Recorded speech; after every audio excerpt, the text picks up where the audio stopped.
ప్రభు ఇప్పుడు దిగువ వస్తుంది. బండి దగ్గరికి మన వాళ్ళందరూ ఉండండి, గమనించండి. ముందు పక్కాలు లాగొద్దాయా, వెనక పక్కాలు కొంచెం లాగి పట్టుకోండి. ప్రభు ముందుకుంది, గమనించండి. నిదానంగా తిప్పండి.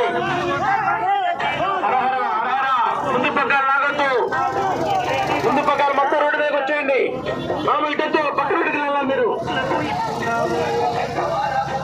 స్తంభాలు గమనించుకోండి. ముందు వైపు స్తంభం ఉంది, పక్కాలను గమనించుకోండి. ఈ రోడ్లోకి వచ్చేయండి. పక్కాలను ముందు వైపు స్తంభం ఉంది, చూసుకోండి. స్తంభం దాటండి. స్తంభం గమనించుకోవాలి. ఇటువైపు వచ్చేసేయండి, స్తంభం కేంద్రం వచ్చేసేయండి. స్తంభానికి పూర్తిగా యువత వైపు వచ్చారో గమనించుకొని పానివ్వండి. వెనక పక్కాలను మంచి లైన్ పట్టుకోండి. ముందు పక్కాలు లాగద్దు. ముందుకు ఇప్పుడు జీవుల క్రమం ఇప్పుడు దయచేసి వెనక పక్కాలు కొంచెం లాగి పట్టుకోండి. ముందు పక్కన లైన్ పట్టుకోవద్దు.